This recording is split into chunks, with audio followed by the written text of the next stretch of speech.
Very good morning students. मज़े में तो होंगे ही। छुट्टियां चल रही है लंबी, कॉलेज जाने का कोई रिक्वायरमेंट नहीं है, आराम से उठ रहे हैं, ऑनलाइन लेक्चर्स चल रहे हैं, so having a nice time. चलो खैर जो भी है, कल दशहरा है तो उसके लिए अब जब मैं रिकॉर्डिंग कर रहा हूँ, ये लेक्चर आपको कब मिलेगा पता नहीं, जब मैं रिकॉर्डिंग कर रहा हूँ तो दैट इज सैटरडे और संडे को दशहरा है, तो एडवांस में आप सबको दशहरे की शुभकामनाएं। वेल, अगर आपको ध्यान में होगा तो लास्ट लेक्चर में मैंने आपको डिस्ट्रीब्यूशन चैनल का मीनिंग और उसका क्लासिफिकेशन बताया था। मैंने आपसे क्या कहा था कि ये जो डिस्ट्रीब्यूशन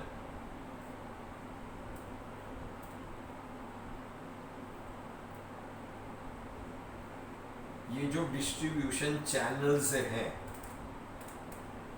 अरे हाँ ये भी क्लेरिफाई कर दो, लास्ट लेक्चर में we had started with module 3।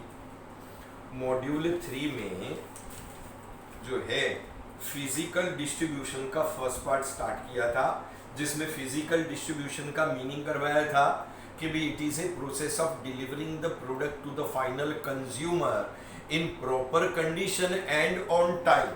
Proper condition में और टाइम पर जब हम प्रोडक्ट को फाइनल कंज्यूमर को डिलीवर करते हैं, दैट इज फिजिकल डिस्ट्रीब्यूशन। उस फिजिकल डिस्ट्रीब्यूशन के चैनल्स का मीनिंग मैंने आपको करवाया था, एक क्वेश्चन करवाया था पेज नंबर 141 पर कि भाई डिस्ट्रीब्यूशन चैनल का मतलब क्या होता है। मैंने आपसे कहा था कि डिस्ट्रीब्यूशन चैनल का मतलब है रूट या रास्ता, यानी कि पाथ, जिसके जरिए प्रोडक्ट जो है वो फाइनल कंज्यूमर तक पहुंचता है। ये डिस्ट्रीब्यूशन चैनल दो हिस्सों में डिवाइडेड है, ऐसा लास्ट लेक्चर में कहा था। एक है डायरेक्ट चैनल और दूसरा है इनडायरेक्ट चैनल। डायरेक्ट चैनल वो होता है जिसमें प्रोड्यूसर या मैन्युफैक्चरर किसी मिडलमैन का इस्तेमाल नहीं करता है, वो खुद अपना प्रोडक्ट सीधा फाइनल कंज्यूमर को बेचता है, that is direct. Indirect channel वो है जिसमें प्रोड्यूसर मिडलमैन का इस्तेमाल करता है अपना प्रोडक्ट फाइनल कंज्यूमर तक पहुंचाने के लिए। लास्ट लेक्चर में मैंने आपको बताया था कि किस तरह से प्रोड्यूसर के पास से या मैन्युफैक्चरर के पास से गुड्स पहुंचते हैं एजेंट के पास, एजेंट से पहुंचते हैं होलसेलर के पास, होलसेलर से पहुंचते हैं रिटेलर और रिटेलर से पहुंचते हैं टू द फाइनल कंज्यूमर। तो ये जो मिडलमैन का इस्तेमाल किया जाता है ये कम ज्यादा होता है। कम मिडलमैन यूज करेंगे तो शॉर्टर चैनल कहलाता है, ज्यादा मिडलमैन यूज करेंगे तो लॉन्गर चैनल कहलाता है। डायरेक्ट चैनल वो है जिसमें कोई मिडलमैन नहीं होता है, प्रोड्यूसर या मैन्युफैक्चरर सीधा अपना प्रोडक्ट फाइनल कंज्यूमर को बेचता है। मैंने आपको एग्जांपल दिया था रेमंड्स का, मैंने आपको एग्जांपल दिया था बाटा का। खुद ही प्रोडक्ट बनाते हैं और अपनी ही दुकानों के जरिए फाइनल कंज्यूमर को बेचते हैं। इनडायरेक्ट में मिडलमैन का या इंटरमीडियरी का इस्तेमाल किया जाता है, ज्यादा इंटरमीडियरी तो लॉन्गर चैनल, कम इंटरमीडियरी तो shorter channel. That we did in the last lecture. ये ट्रेडिशनल चैनल से हैं, ठीक है। इनके अलावा कुछ न्यू डिस्ट्रीब्यूशन चैनल्स भी हैं, उनके बारे में बाद में बात करेंगे। बट एक मैन्युफैक्चरर होने के नाते मैं डायरेक्ट चैनल का इस्तेमाल करूंगा या इनडायरेक्ट चैनल का इस्तेमाल करूंगा, उसके ऊपर एक क्वेश्चन है। ये क्वेश्चन आपको मिलेगा पेज नंबर 138 पे कि एक मैन्युफैक्चरर होने के नाते whether I will go in for direct channel or I will go in for indirect channel, and in this indirect channel इस इनडायरेक्ट चैनल में मैं शॉर्टर चैनल का इस्तेमाल करूंगा या लॉन्गर चैनल का इस्तेमाल करूंगा। That choice of A channel depends on following factors, ये इन फैक्टर्स के ऊपर निर्भर करता है। सो फैक्टर्स इन्फ्लुएंसिंग फिजिकल डिस्ट्रीब्यूशन में चॉइस ऑफ ए चैनल में सबसे पहला फैक्टर है कस्टमर कैरेक्टरिस्टिक्स। कस्टमर की कैरेक्टरिस्टिक्स कैसी है, इसके ऊपर डिपेंड करता है कि मैं डायरेक्ट चैनल या इनडायरेक्ट चैनल, कौन सा चैनल। देख, सर्टन केसेस में क्या होता है कि प्रोडक्ट के कस्टमर देश भर में फैले हुए होते हैं, हर शहर हर गांव में। आज पार्ले जी बिस्किट है, सर्फ वॉशिंग पाउडर है, हर शहर में हर गांव में इसको इस्तेमाल करने वाले कस्टमर्स मौजूद हैं। तो अगर कस्टमर जो है डिस्पर्स्ड है,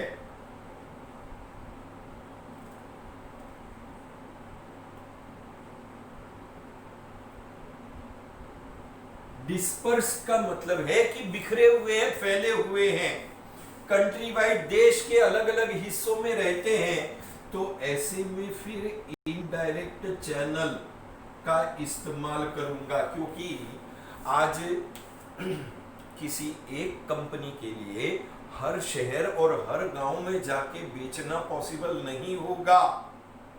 it is not possible to go and sell in each and every town, every city and every village। गांव-गांव तक पार्ले जी नहीं पहुंच सकता, इसलिए इनडायरेक्ट चैनल का इस्तेमाल करते हैं। लेकिन अगर कस्टमर कॉन्सेंट्रेटेड है, यानी कि मैन्युफैक्चरर जो प्रोडक्ट बना के बेच रहा है उसके ग्राहक एक ही जगह पर एकत्रित है। एक एग्जांपल लेते हैं कि सपोज मैं यान यानी कि धागा बनाता हूं और इस यान को खरीदता कौन है? सर, कपड़ा बनाने वाली मिल खरीदती है। ये कपड़ा बनाने वाली मिल किधर है? सर, सूरत में है। यानी कि most of the customers are in Surat, concentrated है। तो मैं डायरेक्टली सूरत जा करके कस्टमर्स को कांटेक्ट कर सकता हूं और उनको यान बेच सकता हूं।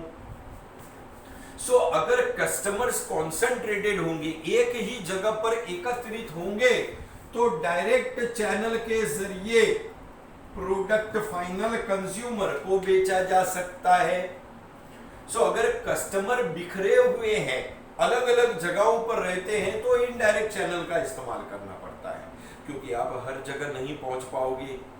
और अगर कस्टमर कॉन्सेंट्रेटेड है तो डायरेक्ट चैनल का इस्तेमाल किया जाता है। नंबर 2 आता है प्रोडक्ट कैरेक्टरिस्टिक्स। प्रोडक्ट कैसा है उसके ऊपर भी डिपेंड करता है। देख, प्रोडक्ट ड्यूरेबल हो सकता है। ड्यूरेबल वो होता है जो लंबे समय तक टिकता है, लंबे समय तक चलता है। प्रोडक्ट पेरिशेबल हो सकता है। पेरिशेबल वो होता है जो जल्दी खराब हो जाता है, जैसे मिल्क है, फ्रूट्स है, फिश है, वेजिटेबल है, मीट है, एग्स है, ये पेरिशेबल है। प्रोडक्ट जो है नाजुक भी हो सकता है, यानी कि फ्रेजाइल। फ्रेजाइल वो होता है जो नाजुक है, जिसके टूटने फूटने का डर होता है। अब प्रोडक्ट की कैरेक्टरिस्टिक्स कैसी है, उसके अनुसार I will select the channel. देख, अगर ड्यूरेबल प्रोडक्ट है तो इनडायरेक्ट चैनल के जरिए बेचा जा सकता है, लेकिन पेरिशेबल प्रोडक्ट है तो जल्दी खराब होने का डर है। अगर मैं इसमें लॉन्गर चैनल का इस्तेमाल करूंगा तो दूध फाइनल कंज्यूमर तक पहुंचते पहुंचते दही हो जाएगा।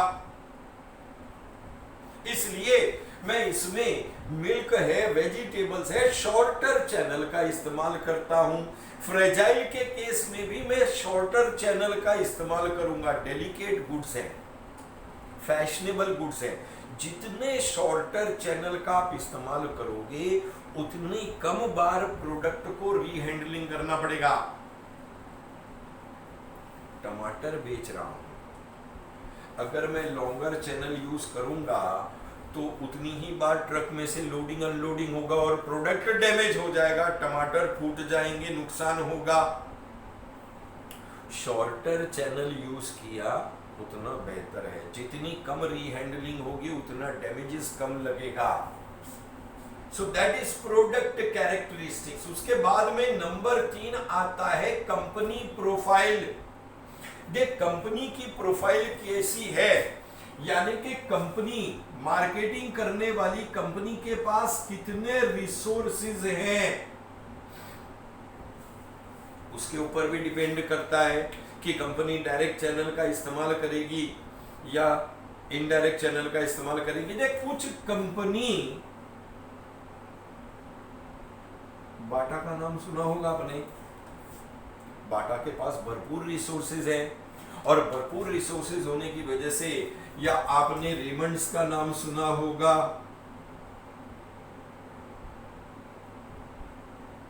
बराबर है। ये कुछ ऐसी कंपनियां हैं जिनके पास भरपूर साधन है और भरपूर साधन होने की वजह से इन्होंने अलग अलग एरियाज में अपने ही रिटेल आउटलेट यानी कि अपनी खुद की दुकान खोल के रखी है उसी के जरिए। सो अगर कंपनी के पास भरपूर रिसोर्सेज होंगे तो कंपनी डायरेक्ट चैनल के जरिए माल बेच सकती है। लेकिन अगर सभी कंपनियों के पास तो भरपूर रिसोर्सेज होते नहीं है, अगर कंपनी के पास रिसोर्सेज या साधन की कमी है तो फिर ऐसे में कंपनी इनडायरेक्ट चैनल का इस्तेमाल करेगी। That is company profile. इसके बाद नंबर 4 आता है कॉम्पिटिटर्स स्ट्रेटेजी। कॉम्पिटिटर किस प्रकार की स्ट्रेटेजी फॉलो करता है, यानी कि कॉम्पिटिटर कौन सा चैनल यूज करता है। आज कोलगेट कंपनी जिस चैनल के जरिए अपना प्रोडक्ट बेच रही है,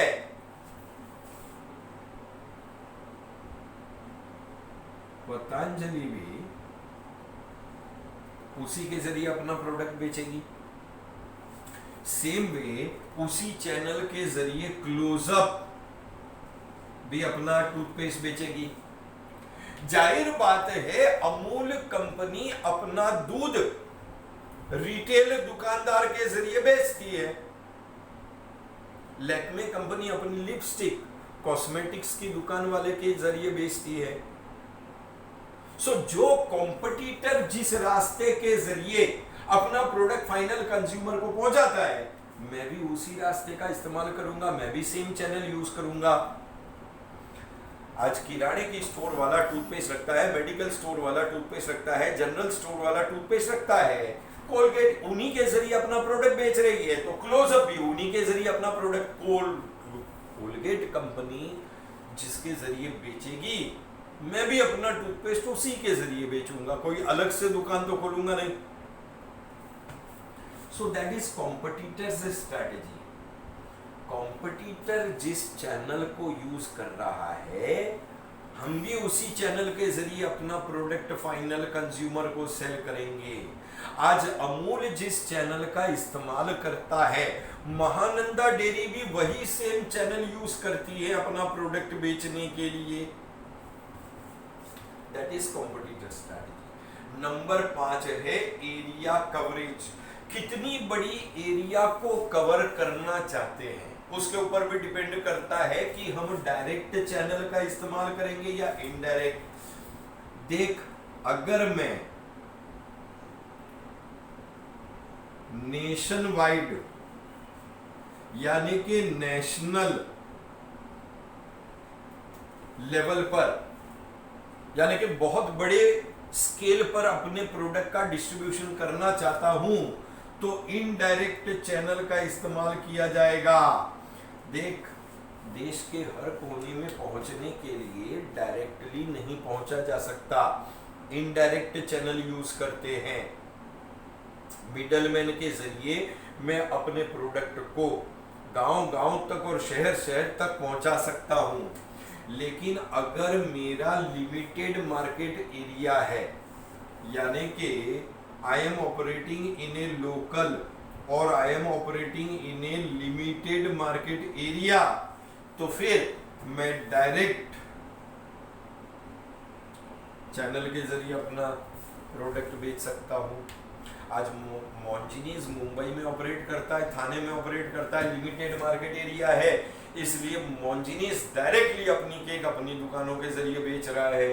सो लोकल या लिमिटेड मार्केट में ऑपरेट करेंगे तो डायरेक्ट चैनल के जरिए किया जा सकता है। नंबर 6 है इकोनॉमिक कंडीशन। अर्थव्यवस्था के हालात कैसे हैं उसके ऊपर भी डिपेंड करता है कि डायरेक्ट चैनल का इस्तेमाल करेंगे या इनडायरेक्ट चैनल का इस्तेमाल करेंगे। देख, इकोनॉमी में यदि बूम पीरियड है,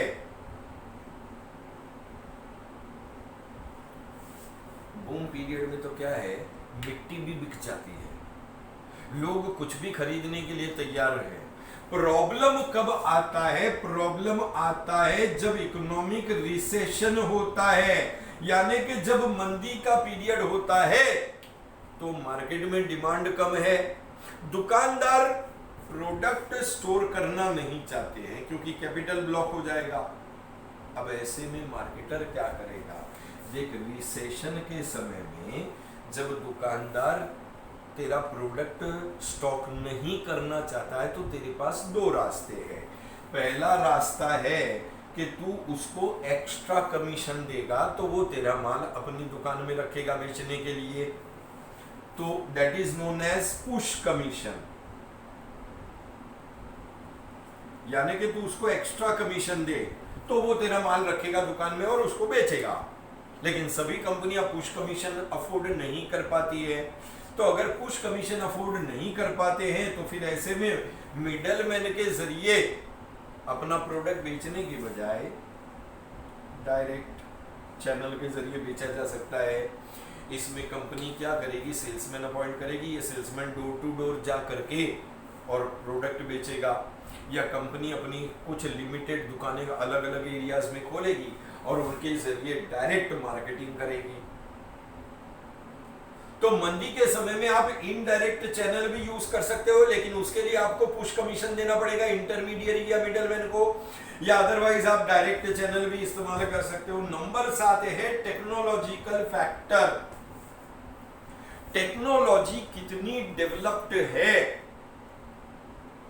उसके ऊपर भी डिपेंड करता है कि डायरेक्ट चैनल या इनडायरेक्ट चैनल का इस्तेमाल करेंगे।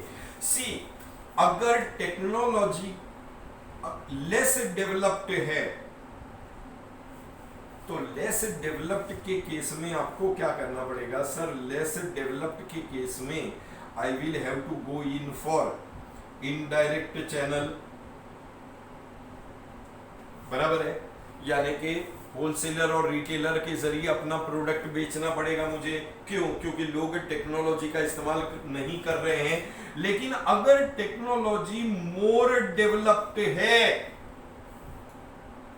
इसका मतलब लोगों के पास स्मार्टफोन्स हैं, इंटरनेट की सुविधा है, तो मैं डायरेक्टली अपना प्रोडक्ट ऑनलाइन फाइनल कस्टमर को बेच सकता हूं। आप यूरेका फोर्ब्स का एग्जाम्पल देख लीजिए। यूरेका फोर्ब्स का जो वाटर प्यूरिफायर आता है, वैक्यूम क्लीनर आता है, वो लोग ऑनलाइन सेल करते हैं। डायरेक्ट मार्केटिंग है to the final consumer. So that is technological factors. और फाइनली नंबर 8 आता है size of the order. Marketer को या मैन्युफैक्चरर को ऑर्डर कितना बड़ा मिल रहा है इसके ऊपर भी डिपेंड करता है कि डायरेक्ट या इनडायरेक्ट कौन सा चैनल का इस्तेमाल करेंगे। एक सीधा सिंपल लॉजिक है कि अगर मार्केटर या मैन्युफैक्चरर को स्मॉल ऑर्डर मिलते हैं, छोटे छोटे ऑर्डर्स, एंड मेनी ऑर्डर्स मिलते हैं, यानी कि ऑर्डर्स की संख्या कम है और ये बहुत सारे अलग अलग लोगों से ये ऑर्डर्स मिल रहे हैं, तो इतने सारे ऑर्डर्स को हैंडल करने के लिए इनडायरेक्ट चैनल का इस्तेमाल किया जा सकता है, यानी कि होलसेलर और रिटेलर के जरिए छोटे छोटे ऑर्डर्स को पूरा किया जा सकता है। लेकिन अगर मैन्युफैक्चरर को लार्ज ऑर्डर मिल रहे हैं और कुछ ही लोगों से ये लार्ज ऑर्डर मिल रहे हैं, तो ऐसे में फिर डायरेक्टली मैन्युफैक्चरर बेच सकता है टू द कंज्यूमर। बड़े ऑर्डर और कम लोगों के पास से अगर ऑर्डर मिले तो डायरेक्ट, छोटे छोटे ऑर्डर्स मिल रहे हैं बहुत सारे लोगों के पास से मिल रहे हैं तो इनडायरेक्ट चैनल। तो इस तरह से मैं तय करूंगा कि कौन सा चैनल मुझे सिलेक्ट करना है, whether I should go in for direct channel और whether I should go in for indirect channel. It depends on these factors. So 7.5 marks के लिए आपसे पूछेंगे, explain the factors influencing physical distribution, या what are the factors on which the choice of a channel depends। इस तरह से explain करते हैं। ठीक है, आज का लेक्चर यहाँ पर स्टॉप करते हैं। नेक्स्ट लेक्चर में इसके आगे डिस्कशन करेंगे। Will go on to the next question. तब तक के लिए take care, stay home, stay safe. Once again दशहरे की शुभकामनाएं।